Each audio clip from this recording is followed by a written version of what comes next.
অনলাইনে আরও যুক্ত আছেন বিয়াম ফাউন্ডেশনের মহাপরিচালক এবং গণপ্রজাতন্ত্রী বাংলাদেশ সরকারের অতিরিক্ত সচিব জনাব মোহাম্মদ আব্দুল মালেক। আরও উপস্থিত আছেন আমাদের আইসিটি ডিভিশনের অতিরিক্ত সচিব জনাব ইশরাক হোসেন খান স্যার। আরও যুক্ত আছেন উপসচিব তথ্য যোগাযোগ প্রযুক্তি বিভাগের উপসচিব সাইফুল ইসলাম স্যার। আমাদের বিয়াম ফাউন্ডেশনের কক্সবাজার আঞ্চলিক কেন্দ্রের সুযোগ্য পরিচালক জনাব মোহাম্মদ লুৎফর রহমান স্যার। উপস্থিত আছেন আমাদের কোর্স সমন্বয়ক বিয়াম ফাউন্ডেশন আঞ্চলিক কেন্দ্র কক্সবাজারের স্যার জলনুদ্দিন স্যার, এবং আমাদের আইসিটি ডিভিশনের সাদিয়া আফরোজ ম্যাডাম সিনিয়র সহকারী সচিব। এবং আমরা খুবই আনন্দিত আমাদের আইসিটি ডিভিশনের সিস্টেম অ্যানালিস্ট জনাব মোহাম্মদ শরীফুল ইসলাম স্যার আমাদের মাঝে উপস্থিত হয়েছেন এই অনুষ্ঠান শুরুর কিছুক্ষণ আগে।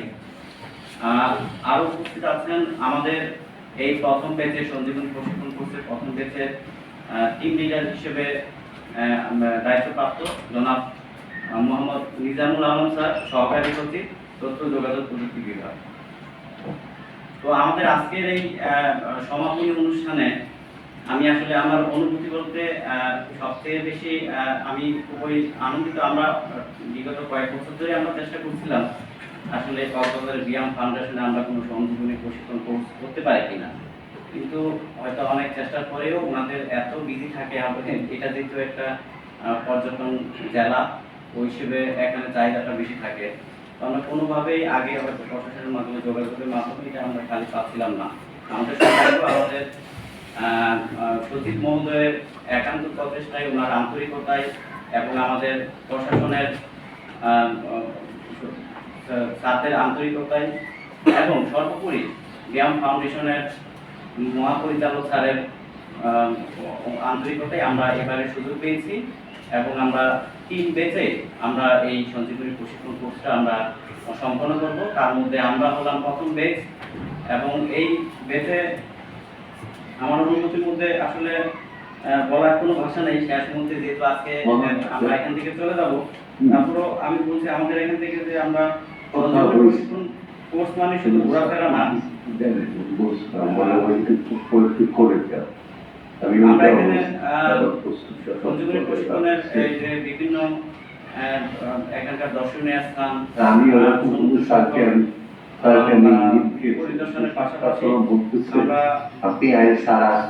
সরকারি কর্মচারী শৃঙ্খলা ও আপিল বিধিমালা 2018, দাপ্তরিক কাজের ভদ্রতা, নৈতিকতা ও শিষ্টাচার, বার্ষিক গোপনীয় অনুমোদন লিখন বিষয়ে কতিপয় জিজ্ঞাসা এবং উত্তর, সরকারি কর্মচারী আচরণ বিধিমালা 1979,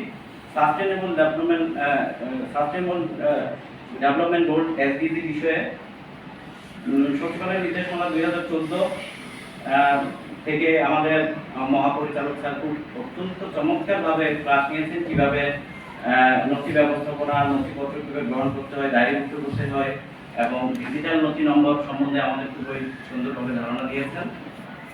যদিও আমাদের এর আগে ধারণা ছিল, আমরা এগুলো নিয়ে কাজ করি, তারপরও যেহেতু সচিবালয়ের নির্দেশমালা 2014 পরে সর্বশেষ সংস্করণ 2024, এটার আদলে আরো অনেক কিছু আপডেট হয়েছে, আরো 4টা ডিজিট অ্যাড হয়েছে ডিজিটাল নথি নাম্বারে। তো এটা আমরা আরেকটু পরিষ্কারভাবে ধারণা পেলাম। আর হচ্ছে আমাদের খুবই স্যারের, আমি বলবো আমাদের পরিচালক এখানকার পরিচালক স্যারের খুবই আন্তরিক, এখানকার অত্যন্ত একদম নাম করা চিকিৎসক, সহকারী অধ্যাপক কক্সবাজার মেডিকেল কলেজের একজন ফরেন্সিক ডিপার্টমেন্টের স্যারকে আমরা পেয়েছি এবং উনি ওনার সবচেয়ে আমরা আমাদের যে আমাদের শরীরের অ্যান্টিবডি কীভাবে তৈরি হয়, কীভাবে আমরা সুস্থ থাকতে পারি, কীভাবে সুস্থ জীবনযাপন করতে পারি, এগুলো সম্বন্ধে আমাদেরকে ধারণা দিয়েছেন এবং আমাদের সহকর্মীদের মধ্যে অনেকেই তাদের নিজের কিছু শারীরিক বিষয় নিয়ে প্রশ্ন করেছেন, স্যার অত্যন্ত চমৎকারভাবে জবাব দিয়েছেন। আর সবচেয়ে বড় কথা, স্যার আমাদের দেশের বেশ কয়েক বছর আগে একটা আলোচিত ঘটনা, মেজর সিনহা হত্যা মামলা স্যার হচ্ছেন সরাসরি ফরেনসিক হত্যার ময়না তদন্ত উনি করেছেন এবং এটার বিস্তারিত সম্বন্ধে আমাদের অনেকে আগ্রহ ছিল, অনেকে প্রশ্ন করেছেন স্যার কীভাবে করলেন, কি কি সমস্যা ছিল ওনার, স্যার অত্যন্ত চমৎকারভাবে আন্তরিকতার সহিত আমাদের জন্য জবাব দিয়েছেন।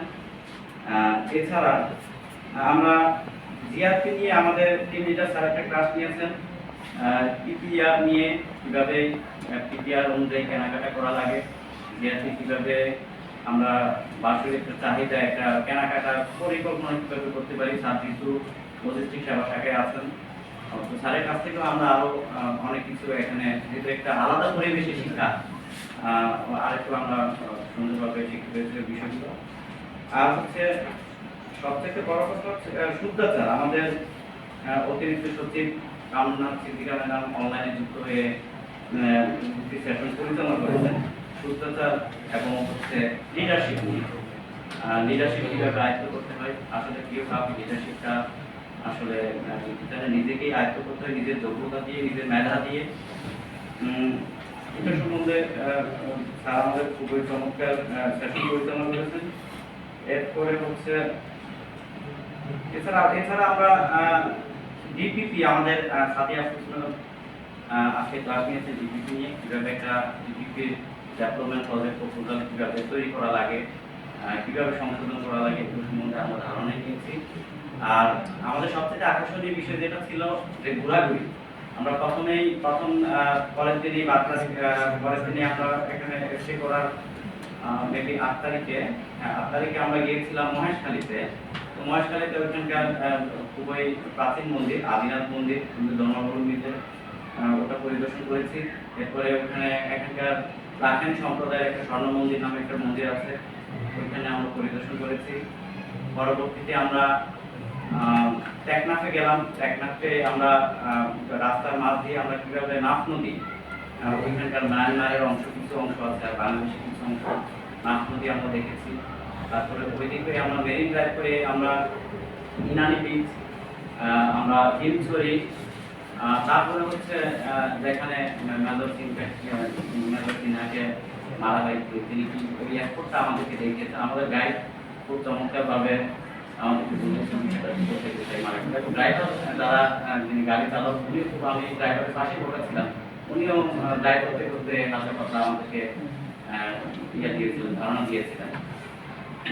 গতকাল আমরা দেখছি রামুতে আমরা 100 ফুট বিশিষ্ট গৌতম বুদ্ধের একটা মন্দির আমরা পরিদর্শন করেছি, সাথে রাবার বাগান, কিভাবে রাবার গাছ থেকে প্রসেস করে ওই জিনিসগুলো দেখেছি। তারপরে হচ্ছে গিয়ে এরপরে হচ্ছে আমরা গেলাম আরেকটা মন্দিরে, রামপুর মন্দির নামে। গৌতম বুদ্ধের খ্রিস্টপূর্ব 268 সালে সম্রাট অশোক গৌতম বুদ্ধের বক্ষাস্তি দিয়ে যে মন্দিরটি স্থাপন করেছিলেন। তো সর্বোপরি আমাদের এই সঞ্জীবনী ট্যুরটা খুবই আমি আশা করি সবাই উপভোগ করেছেন। আবারও আমি ধন্যবাদ জানাই আমাদের বিয়াম ফাউন্ডেশন মহাপরিচালক মহোদয় এবং এখানকার আঞ্চলিক পরিচালক স্যারকে। তো এই বলে আমি আমার বক্তব্য এখানে শেষ করছি।